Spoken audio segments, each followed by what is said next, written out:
sa rewind ang ilang mga bagay na ating napag-usapan nung nakaraan ng mga Sunday. Sa Isaiah 61 verses 1 to 3, dito ating sinabi na dito ay tinatalakay ng Diyos ang patungkol sa pagtatayo ng Diyos sa kanyang bayan.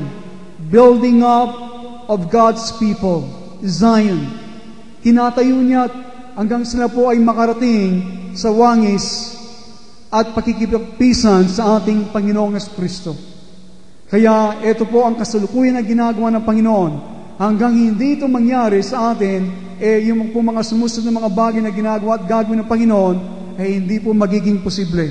So ito pong ginagawa ngayon ng Panginoon is building us up, tinatayo niya tayo, okay, tinutulungan tayo. Kaya ito pong purpose ng mga ministries, mga bisita na dumating dito para tulungan tayo, para lusin ang mga bagay na nagdudulot sa atin ng mga problema, kalumbayan at paghihinaan ng loob. So it's time for Zion to be built up. At pangalawa po, na gaya na kinasabi, ay ano po ang dahilan bakit tayo tinatayo o inihahanda ng Panginoon?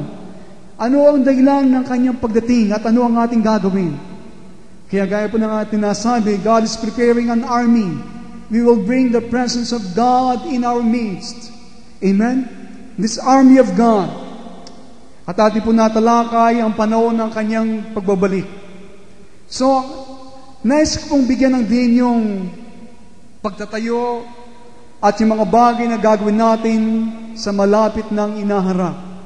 Kapag ang kahari ng Diyos ay naitatag dito sa lupa, na siya ay maghahari na may katarungan sa lahat ng mga bansa.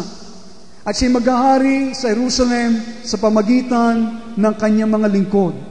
Sa pamagitan ng kanyang mga biniral na kanyang muling binuhay mula sa mga patay na ginawang karapat-dapat.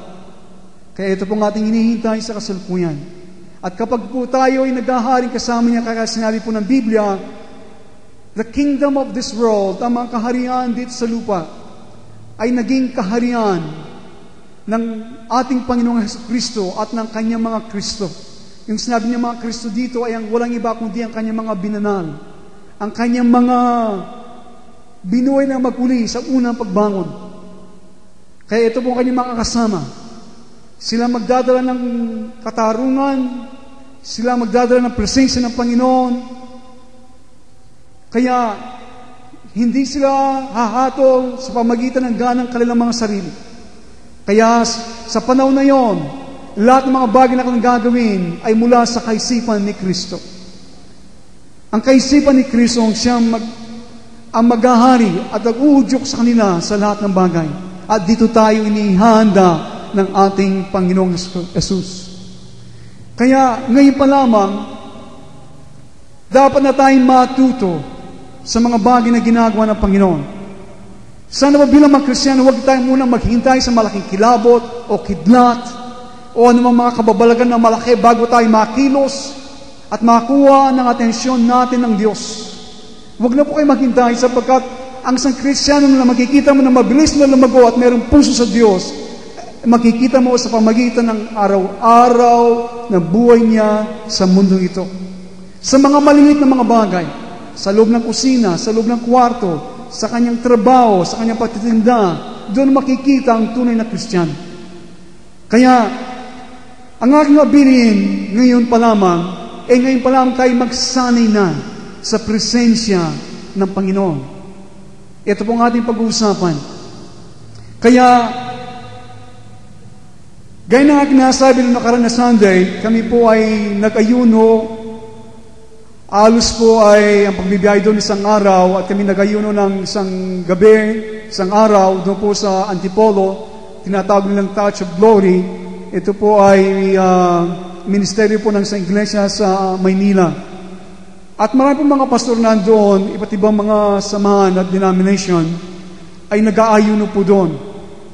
At meron po mga prayer cells nandoon, mga kwarto na maliliit kung saan pwede ka na gawin mo ang gustong gawin, humiyaw ka, tumangis ka, magpuri ka at manalangin ka, wala pong gagambala sa iyo. Kami po na inyong mga pastor, tatlo kami na pumunta doon at nag-ayuno, ay amin pong sinamantala ang ganitong pagkakataon para po kami mag-unwind, mag-charge, okay?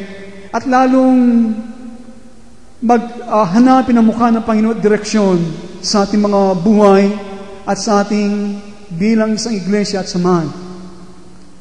At doon po lalong idinin ng Panginoon sa akin ang isang mahalagang bagay na sangkap na aking nakikitang pinakamahalaga para ating marating ang pinaabot ng Diyos sa atin bilang mga Kristiyano. Yan ay magsanay tayo sa presensya ng Diyos sa ating buhay. Alam natin ng Panginoon na hindi tayo iniiwanan o pinababayaan. Subalit malimit, hindi natin nakikilala at kinikilala kanyang presensya. Malimit sa ating mga desisyon na hindi natin siya kasama. Kaya, ngayon pa lamang gaya ng aking nasabi, ngayon pa lamang, eto ng panahon na tayo lalong magpakalalim at bigyang kahalaga ng bagay nito sapagkat dito nakasalalay ang ating inaharap sa inyo bilang individual, bilang pamilya, sa inyong buong sambahayan, sapagkat sa inyong sambahayan kayo ang saserdote at propeta ng inyong sambahayan. Bilang saserdote sapagkat kayo ang dumadalangin para sa kanila sa Diyos, kayo ang propeta, kayo ang nagpapahayag ng salita ng Diyos sa inyong mga anak at sa inyong sinasakupan sa inyong sambahayan. Ito'y kailangan natin. Kaya ang aking dalangin, lagi kayo on the top, okay? On the peak.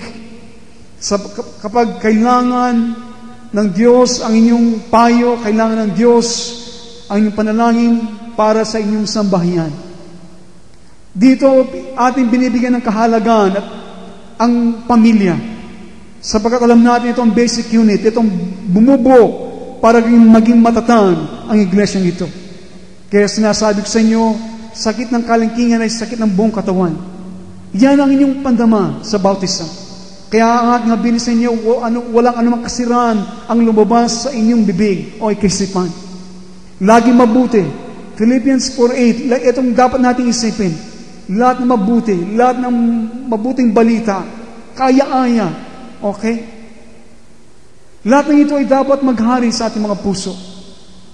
Kaya, sa umaga ito mga kaibigan, ito po ang ilang mga payo, a Christian counsel po na patungkol sa iba't ibang mga paksa, patungkol po sa panloob na buhay. Kung niyo mo papansin, lagi kong binibigyan ng din yung panloob na buhay. Sapagkat sa loob na ito, alam natin nananahan ang Espiritu ng Diyos. Tayo ang kanyang sanktuaryo. Tayo ang kanyang templo. It dwells in the recesses of our being, in the Holy of Holies in our hearts. Siya po nananahan dyan. Paano natin alam? Sapat alam natin, sinasabi po yan ng Biblia. Yun ang ating pagtitiwala at pananampalataya. Siya nangungusap dito kapag siya'y ating pinahintulutan na binuksan ng ating mga puso sa Kanya.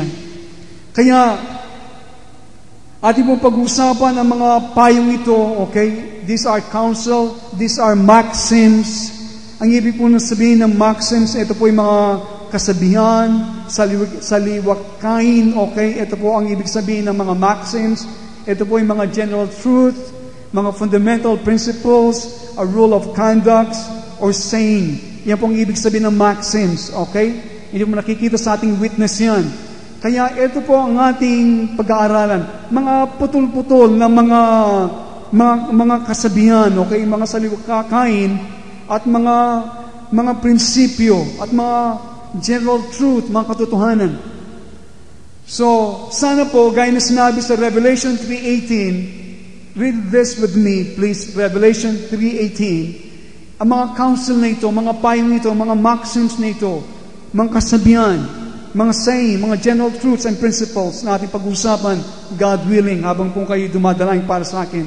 Sinasabi po sa Revelation 3:18, I counsel you to buy of me gold tried in the fire, that thou mayest be rich, and white raiment, that thou mayest be clothed, and that the shame of thy nakedness do not appear, and anoint thine eyes with eye salve, that thou mayest see.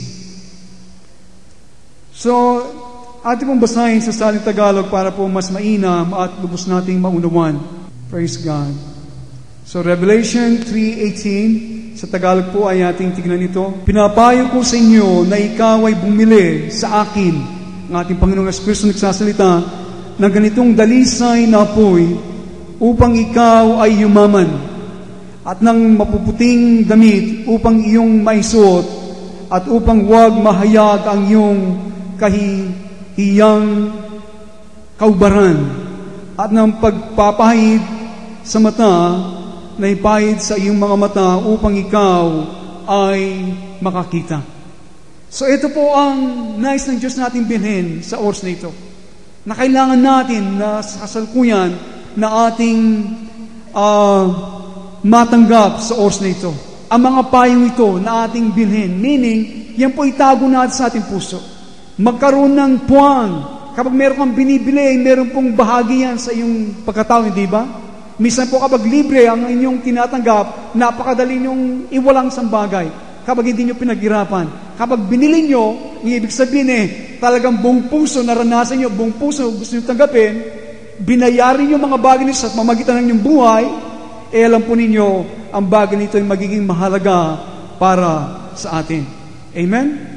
So, ito po ang mga bagay na ibinigay po ng Diyos sa akin nung po ako nasa prayer cell.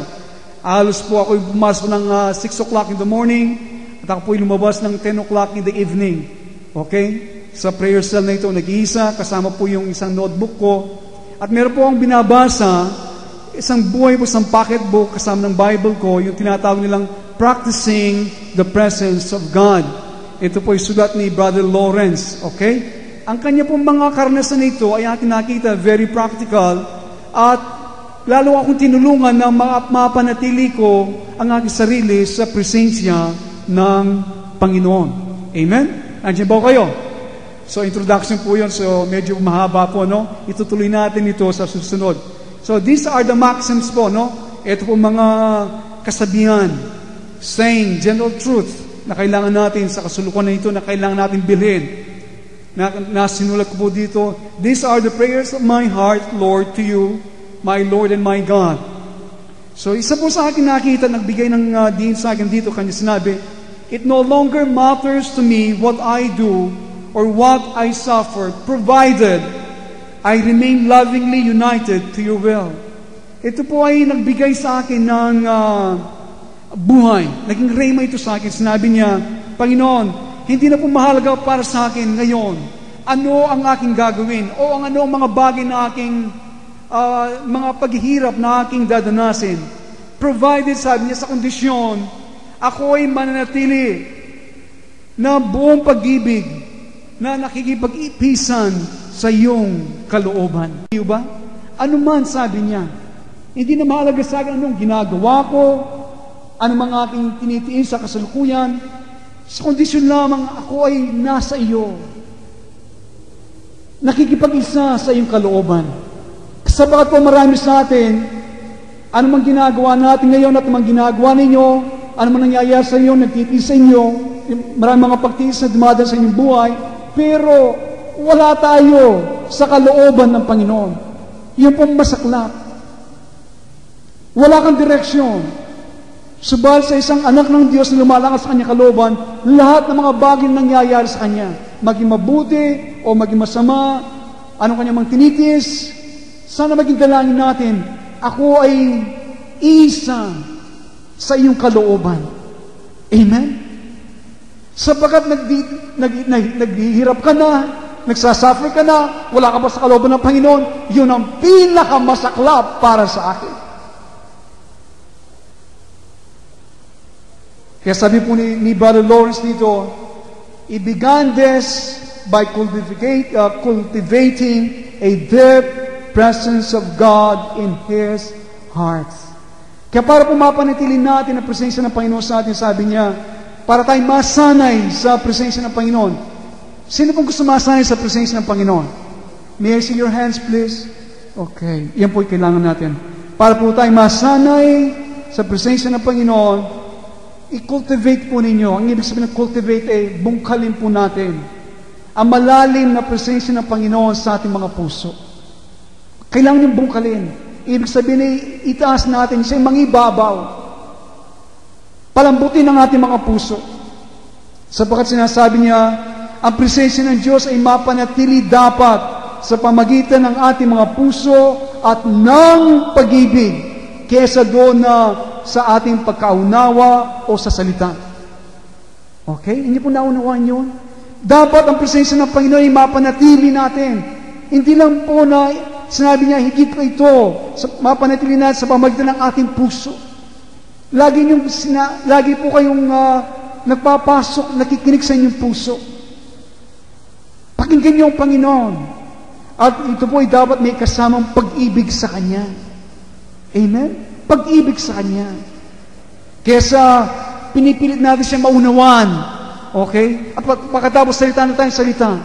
Iyan po ay may bahagi, pero mas mapanatili natin ang presensya ng Panginoon kapag nandiyan sa puso.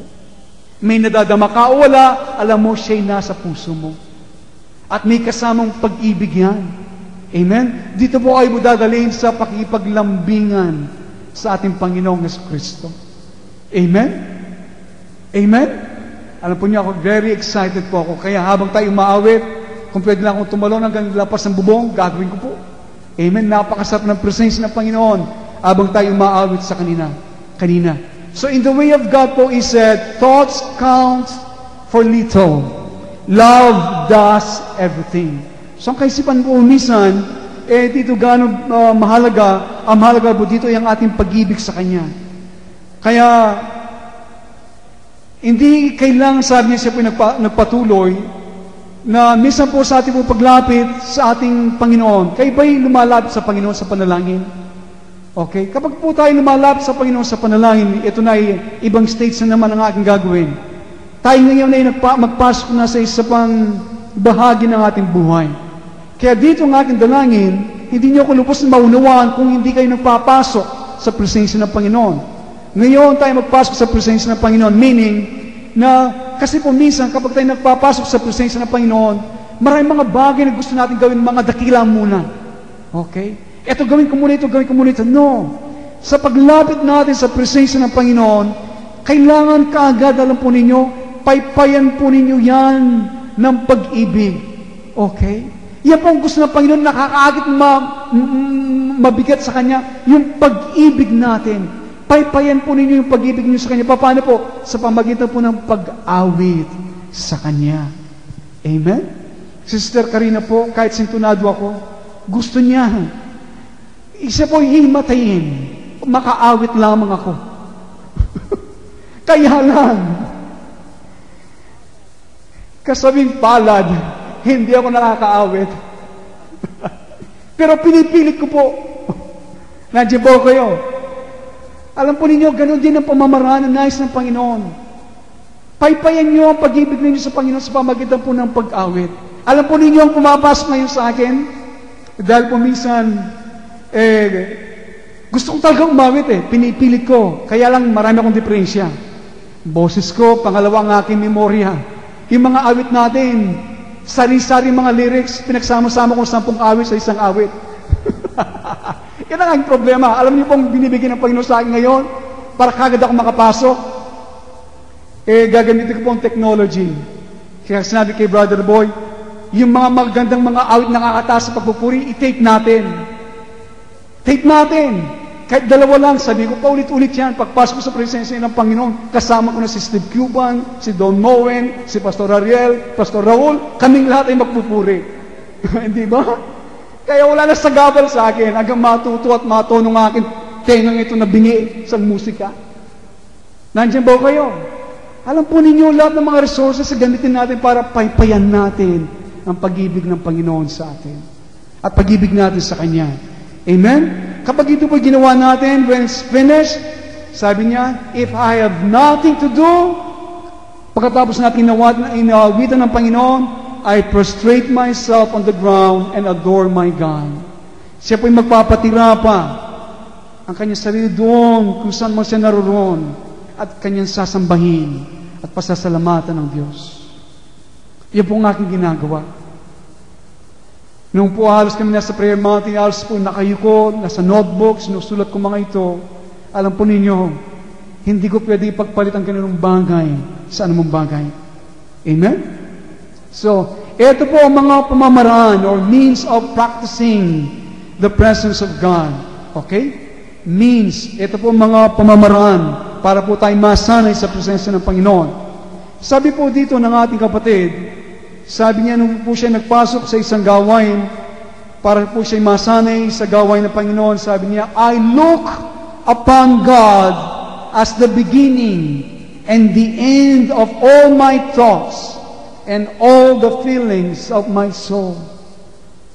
Napakaganda po noon. Ano man pong ating gawin, lalo na sa presensya ng Panginoon, I look upon God. Aking tinitignan ang Diyos bilang siya ang pasimula at katapusan ng lahat ng aking kaisipan at ang lahat ng nadadama ng aking kaluluwa. Siya ang pasimula, siya ang katapusan. Minsan po kapag tayo ipaglapit natin sa Panginoon, nagsasanay sa Kanyang presensya, nagpasimula tayo ng tama, kaya sabi ni Pablo, nagpasimula kayo sa Espiritu, natapos kayo sa laman. Sana po huwag kayong tularan ng ganitong mga mananampalataya. Siya nagpasimula sa inyong kaisipan, siya rin ang magtatapos, okay? At dulo ng lahat ng bagay, siya rin ang lahat-lahat. At lahat na nakaunawa ay magsabi ng Amen. Ngayon po, sa panahon po na ating tinalaga ang ating mga sarili sa panalangin, sinabi niya, siya po ay nagmumuni, kanya pong pinagbulay-bulayan ang mga katotohanan, ang mga karakter ng Diyos, at ito po ay kanyang tinatanggap sa pamagitan po ng liwanag ng pananampalataya. Iyan po ay mahalaga. Sa inyo pong meditation, okay? You must, sa panahon po ng panalangin, you meditate on the truth, you meditate on the character of God. Iyan po ang inyong pangnilay-nilayan. Iyan pong katangian. Iyan pong mga bagay na ginawa ng Diyos sa inyo. Yung kanyang katapatan, yung katotohanan, na iyan po itanggapin nyo sa liwanag ng pananampalataya. Kesa ating po ginugol ang ating panahon doon sa pagpapagal, sa meditation and reading, okay? Minsan po kasi, basa mo tayo ng basa, ito mo nang gawin ko, di ba? Pagkatapos nawawala na tayo. Pero habang po tayo nasa panahon ng presensya ng Panginoon, bibigyan tayo ng panahon na magbasa ng Panginoon sa Kanyang salita. I-meditate po ninyo yung mga katotohanan, yung katangian ng ating Panginoong Diyos. By meditation on Jesus Himself. Meditation on Jesus Himself, sabi niya, I advance in knowledge of this lovable person with whom I resolve to dwell always. Kaya, at the beginning of my duty, sabi niya, siya po ay nagtatrabaho doon, sa pasimula po ng aking mga tungkulin, sana po, ito ang ating gawin, listen po, kayo po nagtatrabaho, kayong mga ina, okay, ang pagbukas ng ating mga mata sa umaga, gawin ang ating mga tungkulin, mga responsibilidad, ito kanya sinasabi, I would say to the Lord with confidence. Ito ba yung nasabi natin? I will say to the Lord with confidence. Ito sasabi ko sa Panginoon na merong tiwala at confidence sa aking puso. Sabi niya, My God, since you are with me, and since by your will, I must occupy myself with these external things, please grant me the grace to remain with you in your presence. Ito ba yung naidalangin? Nasabihin natin pa sa Panginoon, sana magagawin natin sa pagbukas ng ating mga mata sa nilibutang ito. Panginoon, yamang lamang ikaw ay kasama kita, yamang lamang ikaw ay sa pamagitan ng iyong kalooban, kailangan kong ako'y occupy ko ang aking sarili sa mga external, panlabas ng mga bagay nito na dapat kong gawin. Panginoon, paintulutan po ninyo, ipagkaloob niyo po sa akin ang biyaya na mapanatili ko ang aking sarili sa iyong presensya. Kailangan po natin biyaya ng Panginoon para po tayong mapanatili sa kanyang presensya sa bawat saglit, sa bawat minuto ng ating mga buhay. Amen? Sapagat po sa maraming mga bagay na gustong i-occupy ang ating mga minds, okay? Maraming mga bagay na humihingi sa atin ng ating atensyon. Kailangan po natin ang biyaya ng Diyos na makapanatili sa bagay nito. Kayo po mga professionals na nagtitinda, kailangan po natin ito. Mga unwed, tayong lahat, no one is exempted. Sabihin natin sa Kanya, work with me. Di ba? Work with me. Magtrabaho kong kasama ka, Panginoon. Para so that my work might be the very best. Para ang aking trabaho ito ang siyang pinakamabuti. Tanggapin mo ito, O Diyos, bilang handog ng aking pag-ibig. Okay?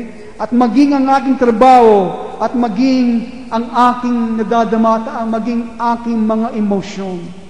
Tanggapin mo, Panginoon, bilang handog ng aking pag-ibig sa iyo. Nandiyan ba kayo? Alam niyo po, dito kayo dinadala sapagkat ito po ang Kristyanismo. Bago po makita niyo mga kababalakan, makita niyo lahat ng mga bagay gusto niyo makita, mga pagpapala, nandito po ang sekreto. Nandito sa panloob na buhay na ito.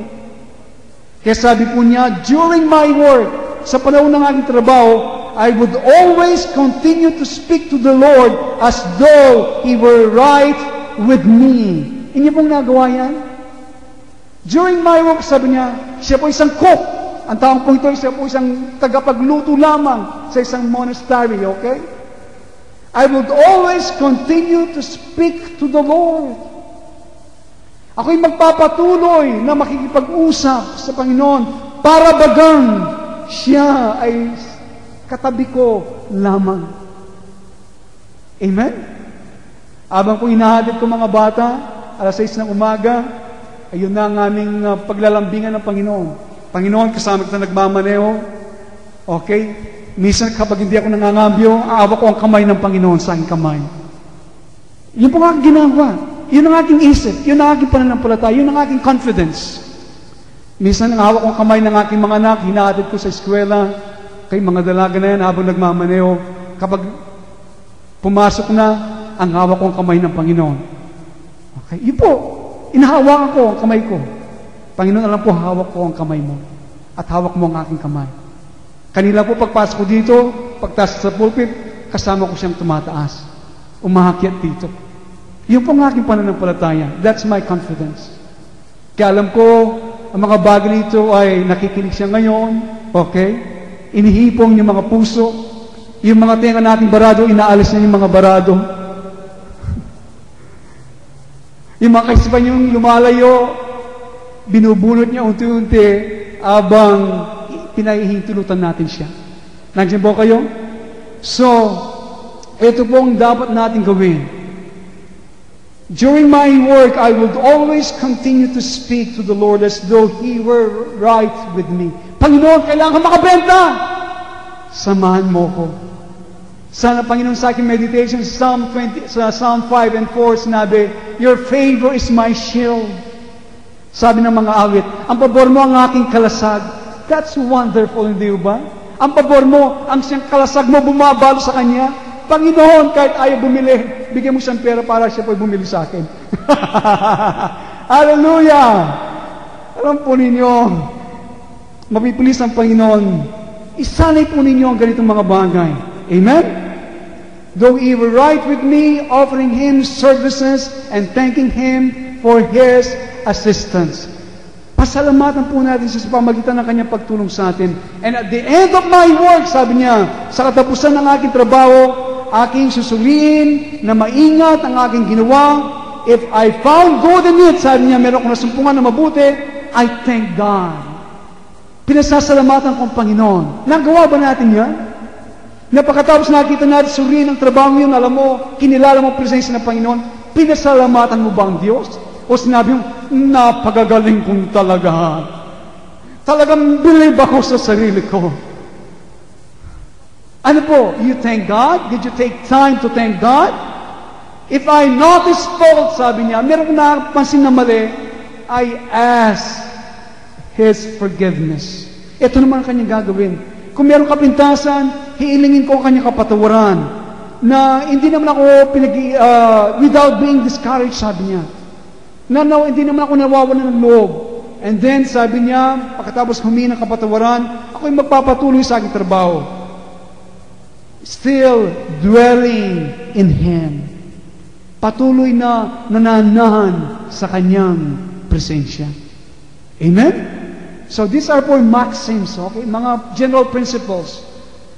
So sabi niya, thus continuing in this practice of conversing with God throughout each day, sabi po niya, sa patuloy po sa pagsasanay sa presensya ng Panginoon, sa pakikipag-usap sa Kanya, sa bawat sandali ng bawat araw, sabi po niya, quickly seeking His forgiveness when I fell or strayed, sabi po niya, kaagad na hinahanap ang Kanyang pagpapatawad kapag ako'y nadapa at bumagsak o lumayo man sa Kanya.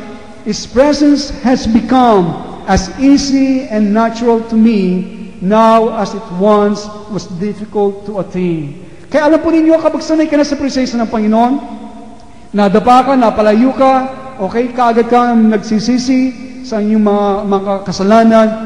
At kaya alam po ninyo, napakadali na magiging natural na lang sa iyo na manatili sa presensya ng Panginoon. Kaya pagpasok mo sa presensya ng Panginoon, nagkulong ka, hindi ka na, Panginoon, dumating ka. Panginoon, nandiyan ka ba? Panginoon, alam mo na, nandun ka na. Sapagat bawat araw, bawat saglit nakikipag-usap ka, kapag nandun ka na sa isang sulok, talagang naglaan ka ng panahon sa parang panalangin, lalong sasariwa ang iyong pakikipaglambingan sa Panginoon. Hindi ka na magtatanong, Panginoon, nandiyan ka pa? Lahat mo na kaunay magsabi ng Amen.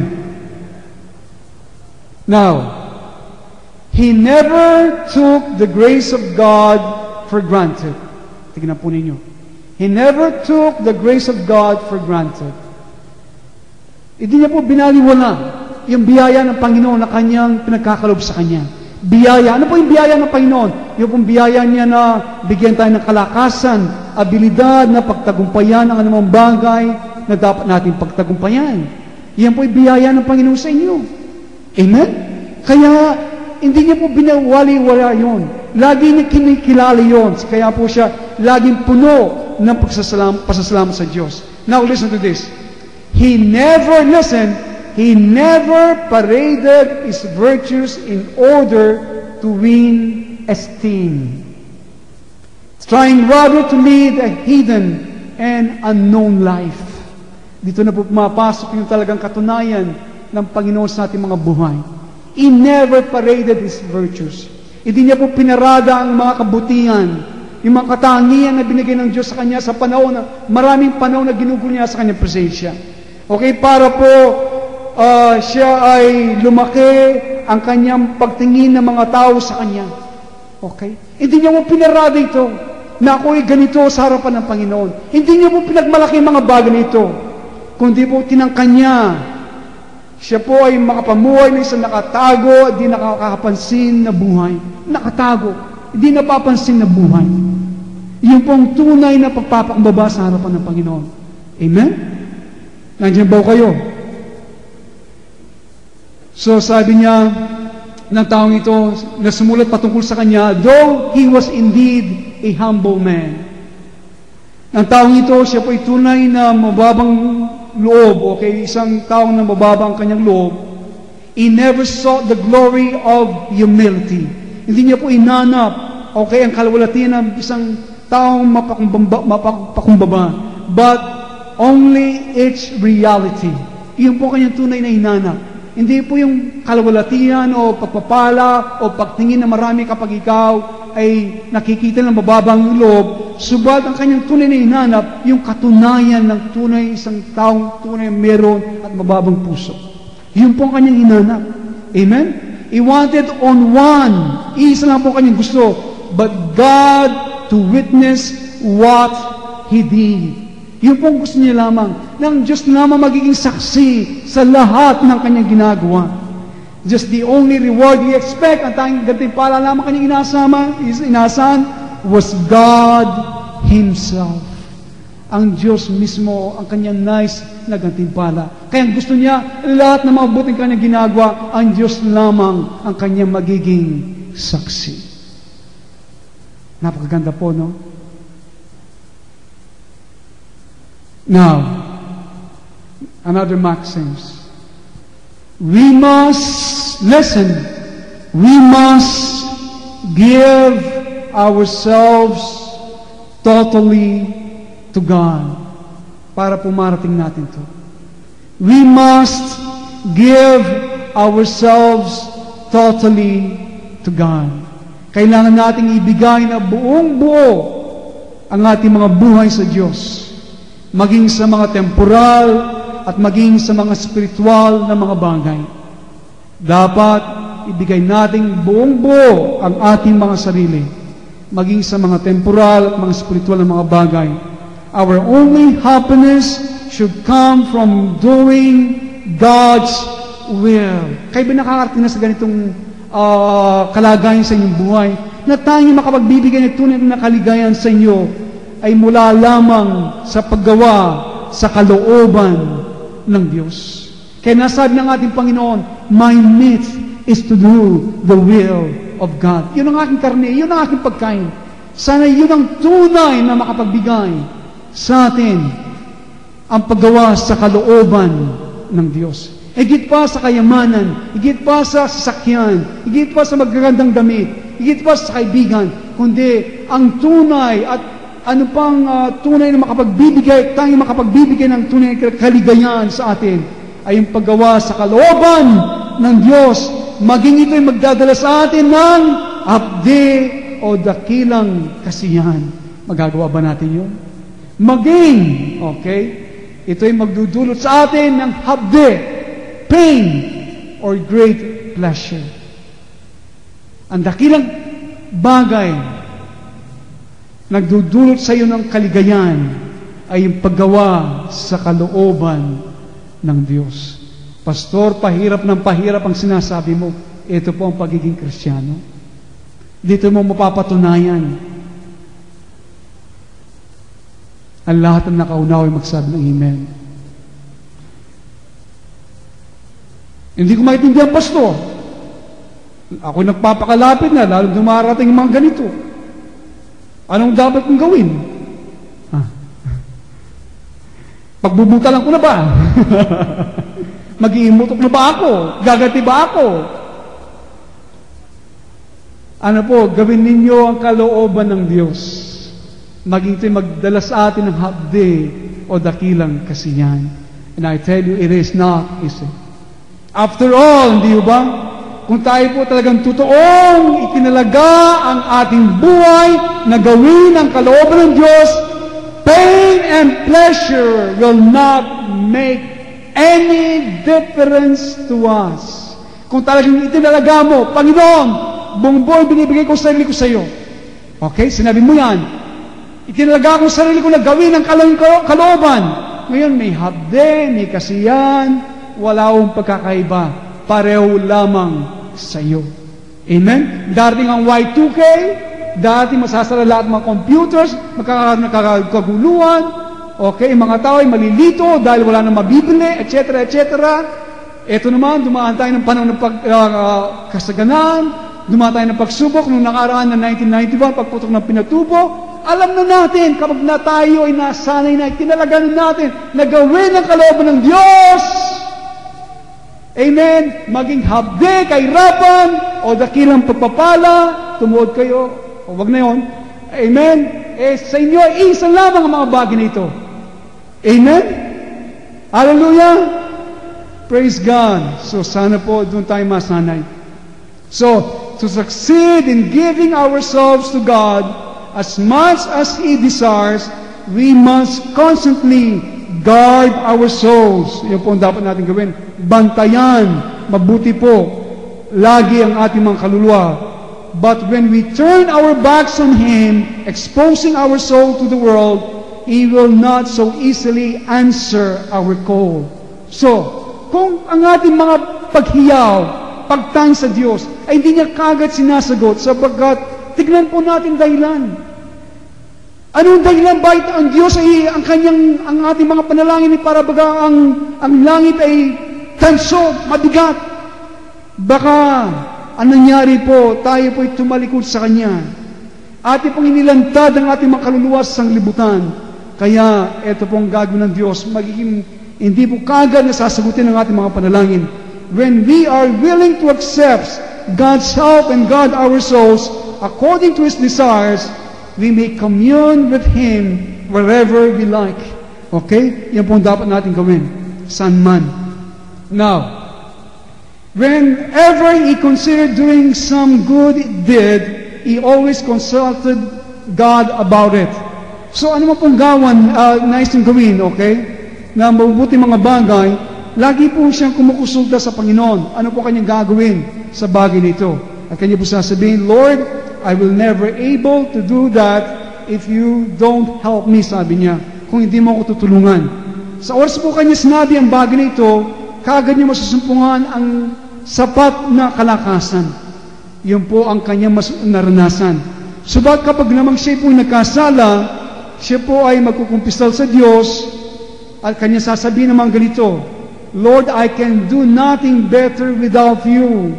Panginoon, hindi ko magagawa ang mga bagay nito kung wala ka. Okay? Please keep me from falling and correct the mistakes I make. Napaganda pong panalangin yung kapag po tayo nagkasala, hindi ba? I can do nothing better without you. Hindi ko magagawa mas mabuti ang Panginoon kung wala ka. Please, sabi niya, pakiusap Panginoon, ingatan mo ako sa pagkahulog. Ituwid mo, itama mo ang mga pagkakamali ko. After that, he did not feel guilty about the sin. So kung kayo po ay ganito ang ating kalagayan, yun pong sabihin niyo sa Panginoon. Okay? Baka maximum na ito ay para sa inyo. So, ang kailangan po dito, a heart dedicated entirely and solely to Him, out of love for Him, above all others. Yan po ang hinihingi ng Diyos. Now, paano pong pamamaraan sa ating paglapit sa Diyos? Manner of going to God. What are the manner o mga paraan sa paglapit natin sa Diyos? Ito po nga kinadamaan na mabigat sa lahat. He said, the most important part lay in renouncing. Yan. Ang pinakamalaga, sabi niya sa aking paglapit sa Diyos, ay nakasalalay po sa aking pagtakwil. Listen to this. Renouncing once and for all. Once and for all, whatever does not lead to God. Okay? Yun po ay kanyang tinatakwil sa kanyang puso. Once and for all, minsanan, sabi niya, anuman mga bagay na hindi magdadala sa Diyos sa kanya, yun po ay kanyang itinatakwil sa kanyang puso. Ano po kaya yung mga bagay na yun na hindi magdadala sa inyo sa Diyos? Ang girlfriend nyo, yung boyfriend nyo, hindi ka makatulog, lagi lang man yung isip siya. So, ano nangyayari? Hindi siya nagdadala sa Diyos sa inyo. Takwil ninyo.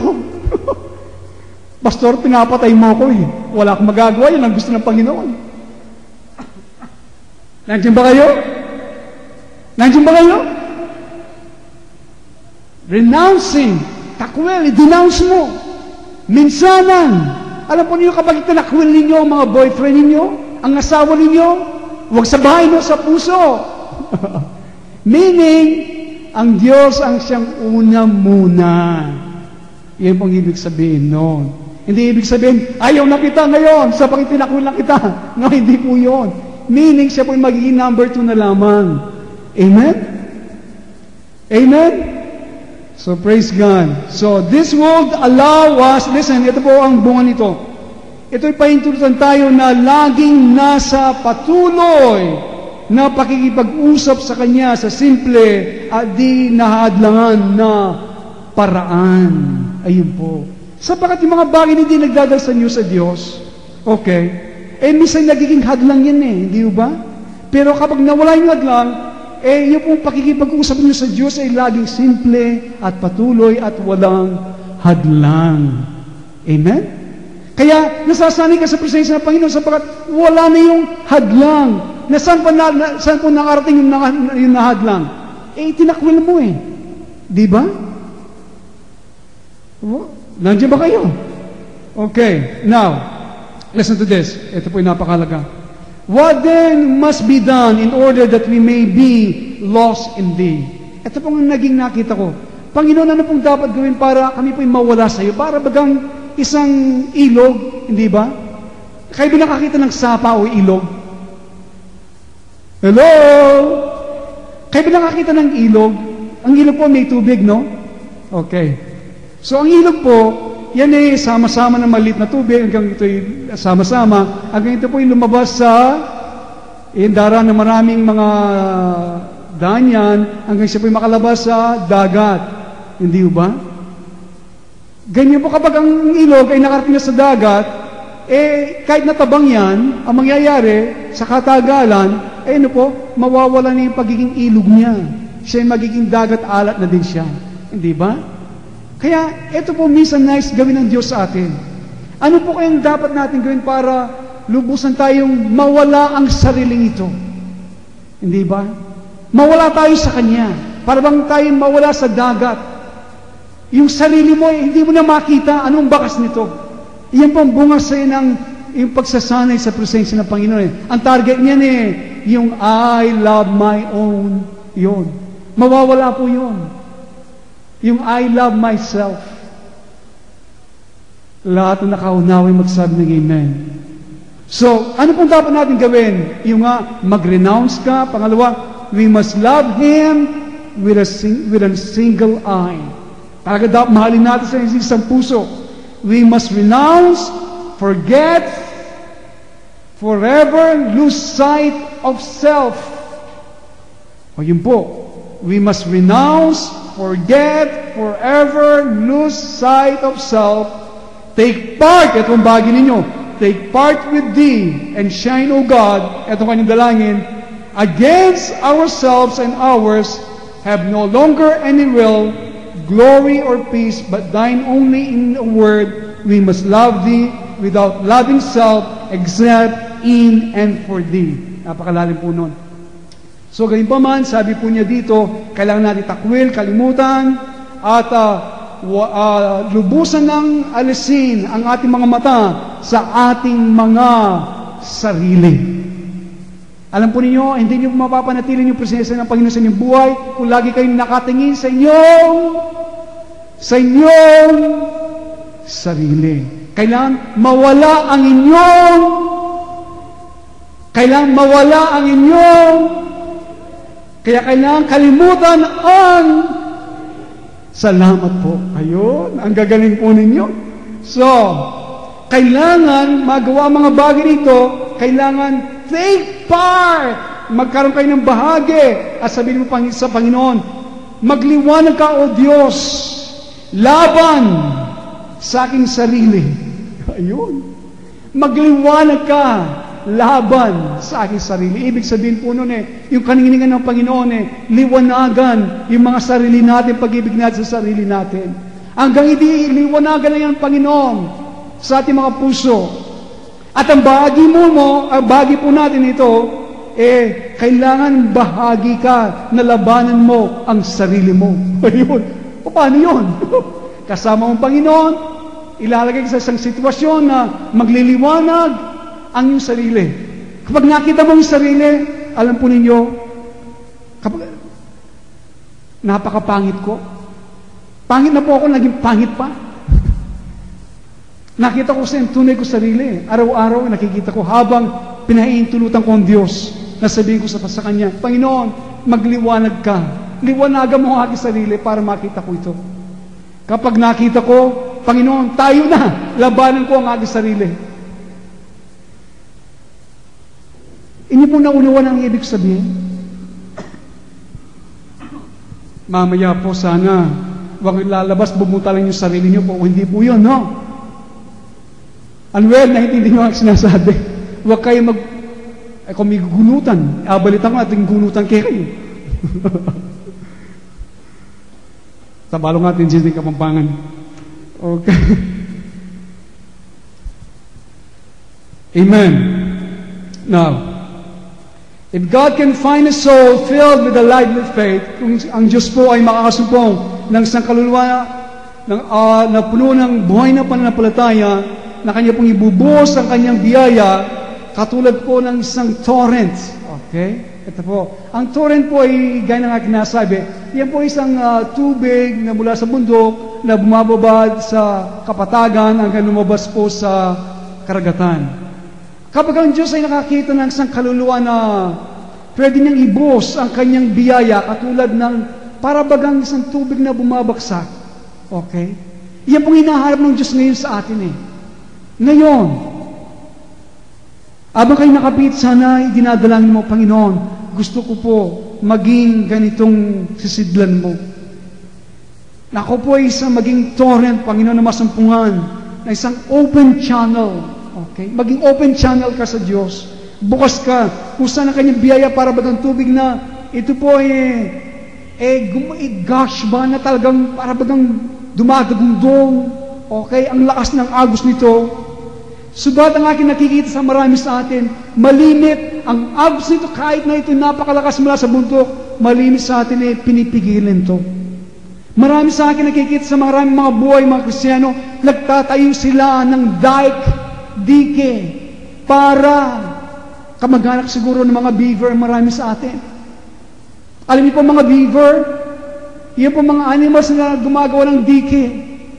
Ang ina sa inyo, maraming mga beaver, nagtatayo po ng dike para yung biyaya ng Panginoon hindi makaagos.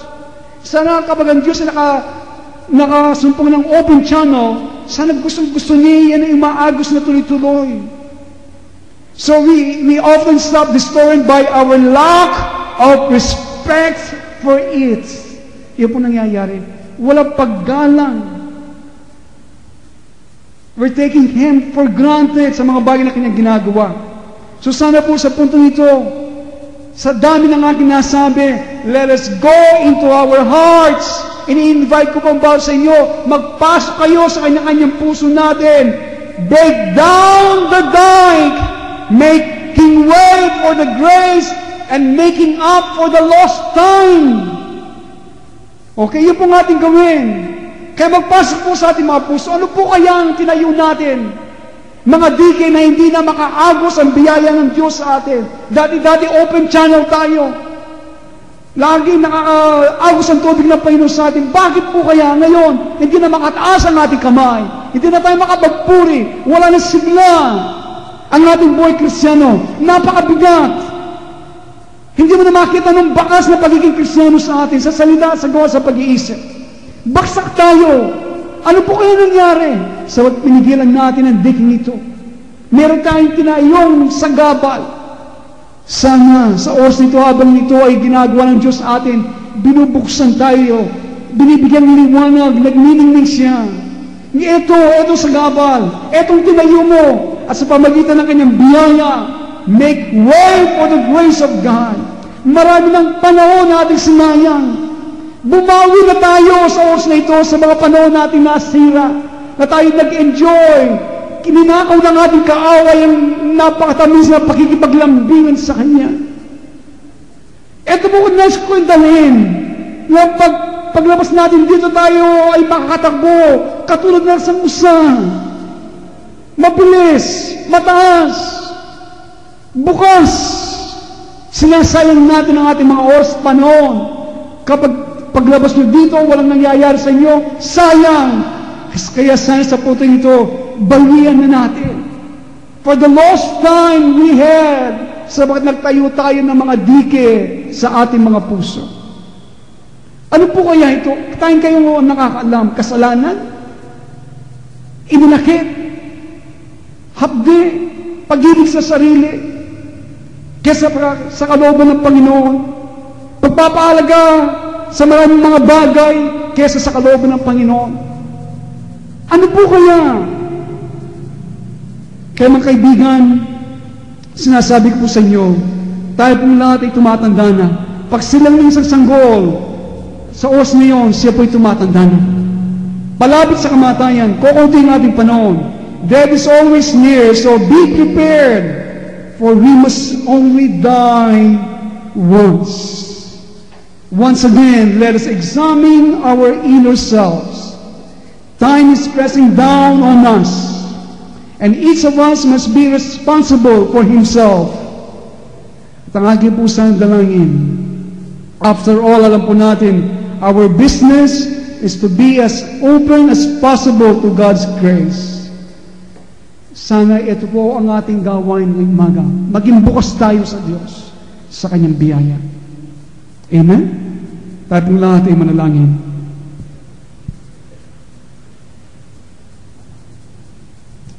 Thank you, Jesus. Hallelujah, hallelujah. Kiyarabokosanda, kayaralababokosande. Shando kuyarebokosanda, kayarebobosande. Dinadala tayo ng Panginoon sa isang kalagayan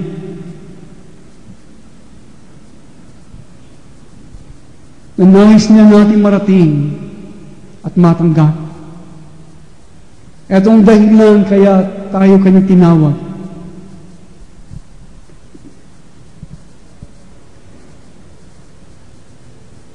Suriin po natin mabuti ang ating mga sarili. Habang po ang keyboard ay tumutugtog,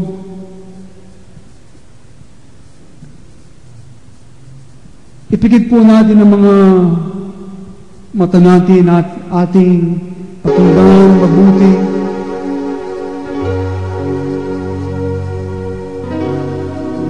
Ang sinasabi ng Espiritu sa ating mga puso.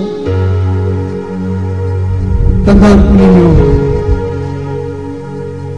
Isipin po natin sa oras na ito.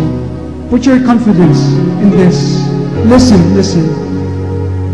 Believe that the Lord is with you. Maniwala po kayong nakasama natin ng Panginoon at ilagay natin sa ating puso na para bagang kayo at siya lamang ang nasa sanglibutan ito. Ilagay po ninyo yan. Isipin po natin para bagang kayo at siya lamang ang nasa sanglibutan ito. Kayong dalawa. Ganyan kalapit ang nais niya. Ang ganyang relasyon ang nais niya para sa bawat isa sa atin.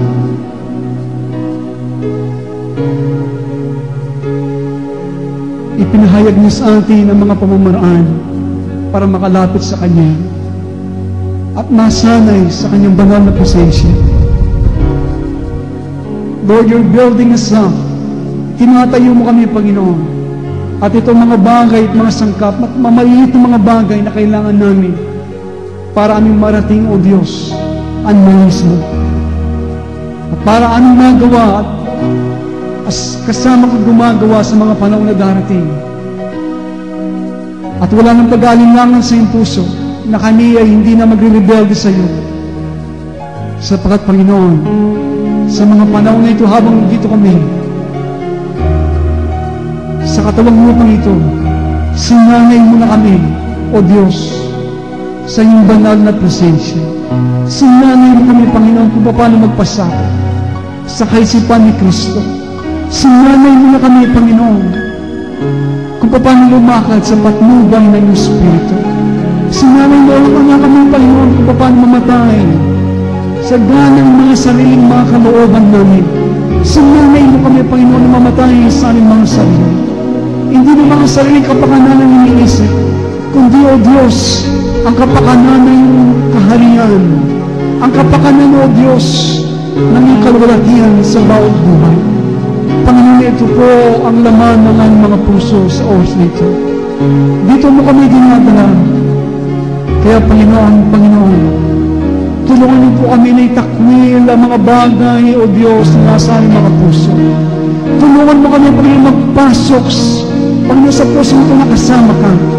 Alasin ng lahat ng mga bigat, mga balakid, Panginoon, kaya ang hiyaya ay di malayang nakakaagos sa kanyang kalakasan at kapangyarihan. Kaya, Panginoon, kahabagan ng bawat isa, magliwanag ka sa puso ito hanggang makita namin ang aming mga tunay na mga sarili. Magliwanag ka, Panginoon, at aking, O Diyos, ini-invite na magpasok ka sa aming puso. Panginoon, kasama ka na itakwil, O Diyos, labanan ng sariling ito. Kaya, Panginoon, aming buong sinusuko, O Diyos, ang aming mga sarili. Totally surrendering, Lord, our lives unto Thy hands. This is what you want this morning. Kaya, Panginoon, ngayong umaga, salamat po, O Diyos, sa inyong pangungusap. Salamat po sa inyong mga salita.